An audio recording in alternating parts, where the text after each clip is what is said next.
What's going on, guys? My name is Michael Regan, and if this is your first time here, this is WorkForAvocados. In honor of the decade wrapping up, I'm going to be getting pretty personal with my experiences the past 10 years. This is my experience on how surfing and skateboarding has changed my life, dealing with drugs, addiction, and where I came from. And now, the heavy stuff. Sometimes getting to a better place means coming from somewhere pretty ugly.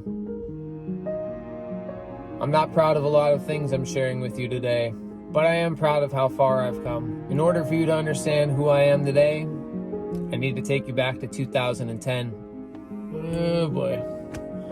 I was dealing with serious bouts of depression, several suicide attempts. Someone had reported me in to the dean of my school, and I was Baker acted.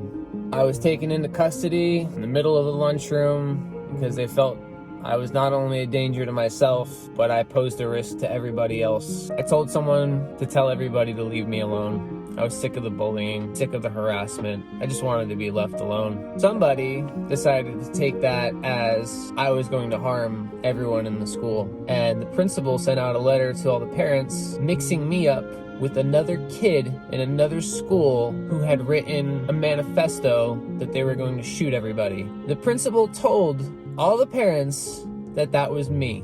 I came back to school labeled as a terrorist. Luckily, not everybody believed him. So after dealing with that, the tail end of my high school career, I found some sort of budding promise doing music.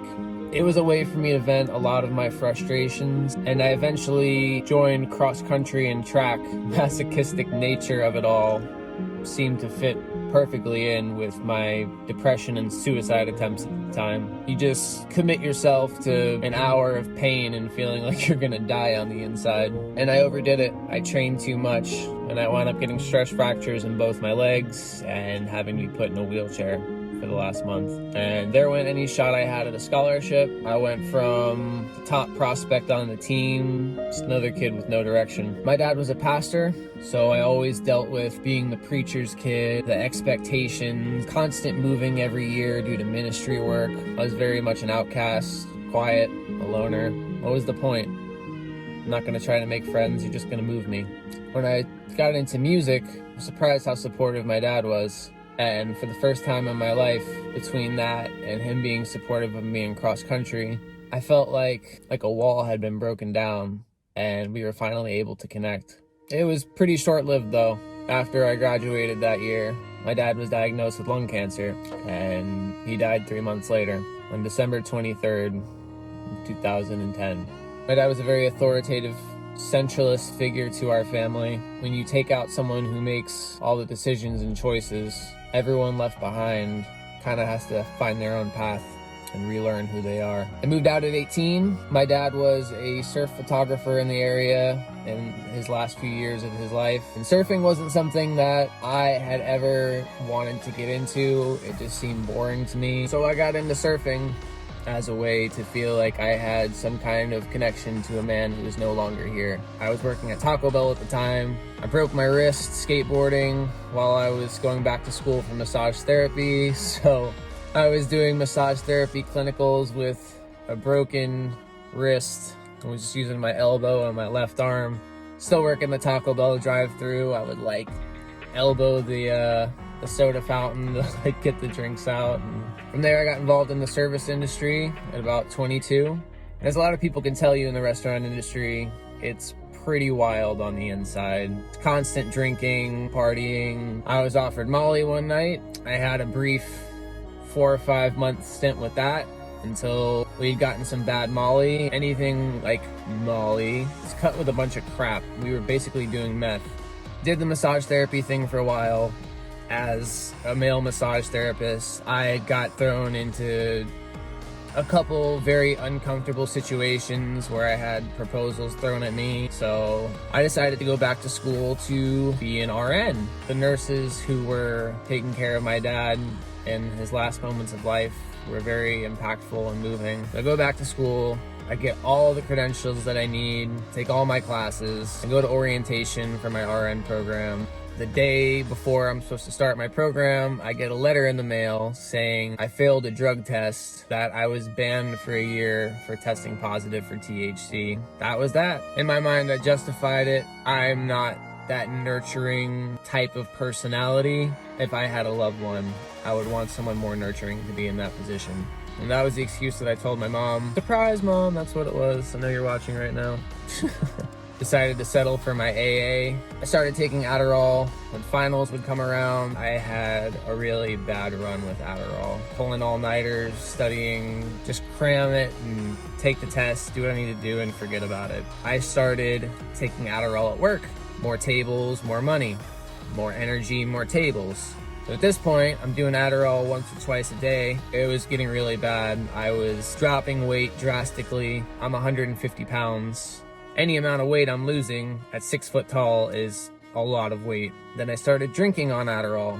Everything was just spiraling out of control until one day I passed out in the Denny's bathroom, and my friend who was with me luckily went into the men's bathroom and found me passed out on the floor. That was the last time I did Adderall. It's basically meth. It's an amphetamine. It was something that I was relying on heavy. I felt like I had a superpower.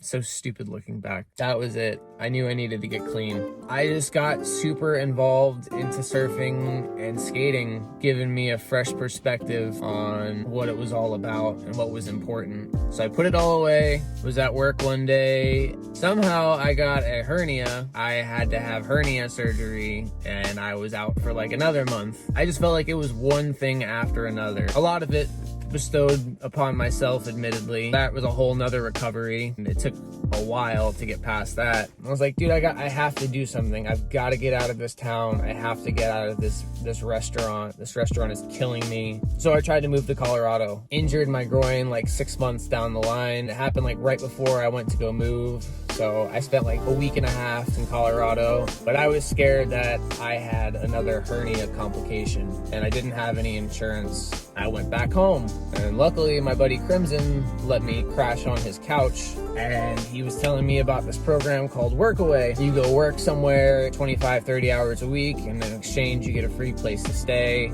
So I begged my boss for my job back just for like 2 or 3 weeks so I can save up some money, and I ran away to Mexico and Central America. I felt like that was the start of me really making a positive improvement on my life. I was learning Spanish. I was surrounded by so many new things, new experiences. I traveled through Guatemala. I went broke in Guatemala. You can check out that story right there. I'll put a link up there about my story in that. I felt like I was doing something really special. Like this is what life is supposed to be about. I got a form of dengue while I was down there, but you know, it comes with the territory down there. So I go back home.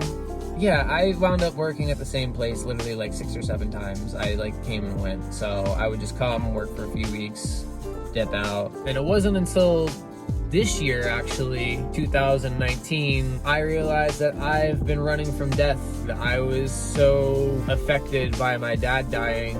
I felt like if I didn't get all of this adventure out of my system now, that I was gonna die tragically in some accident somehow. I'm very thankful for how everything turned out, because there were many, many, many times that things could have gone very badly. Dry heaving passed out in that Denny's bathroom really woke me up.